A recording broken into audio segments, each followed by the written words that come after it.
ಗುರುಭ್ಯೋ ನಮಃ. ಹರಿ ಓಂ. ಶ್ರೀಮಾತೆ ಶ್ರೀ ಶಾರದಾ ದೇವಿಯವರು ಹೇಳುತ್ತಾರೆ, ಶುಕ್ಲ ಪಕ್ಷ ಕೃಷ್ಣ ಪಕ್ಷ ಅಂತ ನೋಡಿಲ್ಲವೇ? ಹಾಗೆಯೇ ಮನಸ್ಸಿನಲ್ಲಿ 7 ಬೀಳುಗಳಿರುತ್ತವೆ.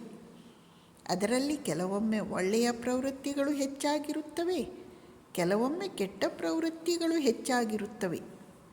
ಇದು ಪ್ರಕೃತಿಯ ನಿಯಮ. ಮನಸ್ಸು ಹೇಗೆ ಇದ್ದರೂ ಬೆಳಿಗ್ಗೆ ಸಂಜೆ ಜಪ ಮಾಡುವುದನ್ನು ಮರೆಯಬೇಡ.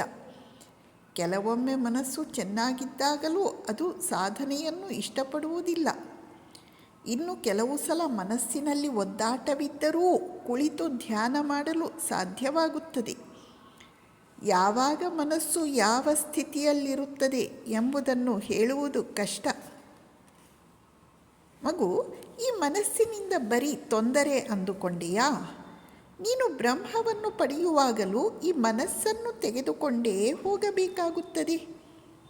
ಆದರೆ ಅದನ್ನು ಪಡೆದಾಗ ಮಾತ್ರ ಇದೇನೂ ಅಲ್ಲಿರುವುದಿಲ್ಲ. ಮೊದಲಿಗೆ ಮನಸ್ಸಿನ ಸಹಕಾರ ತುಂಬ ಮುಖ್ಯ. ಶುದ್ಧ ಮನಸ್ಸೇ ಮನುಷ್ಯನಿಗೆ ದಾರಿಯನ್ನು ತೋರಿಸುವುದು.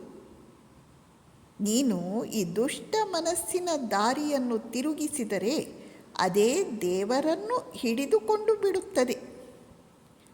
ಶ್ರೀಮಾತೆಯವರು ಇಲ್ಲಿ ಏನು ಹೇಳುತ್ತಿದ್ದಾರೆ ಎಂದರೆ, ಮನಸ್ಸಿನಲ್ಲಿ ಒಳ್ಳೆಯ ಭಾವನೆ ಕೆಟ್ಟ ಭಾವನೆ ಬರುವುದು ಸಹಜ. ಆದರೆ ಈ ಕಾರಣಕ್ಕಾಗಿ ನಾವು ಜಪವನ್ನು ಬಿಡಬಾರದು.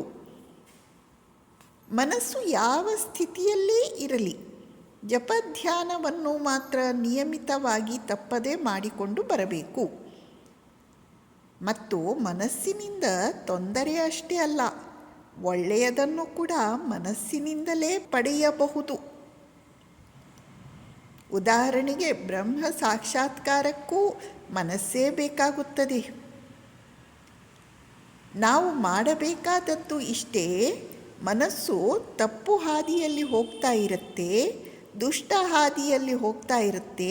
ಅದನ್ನು ಸರಿಯಾದ ಹಾದಿಗೆ ತಿರುಗಿಸಬೇಕು, ಅದನ್ನು ಸರಿಯಾದ ದಿಕ್ಕಿನಲ್ಲಿ ತಿರುಗಿಸಬೇಕು.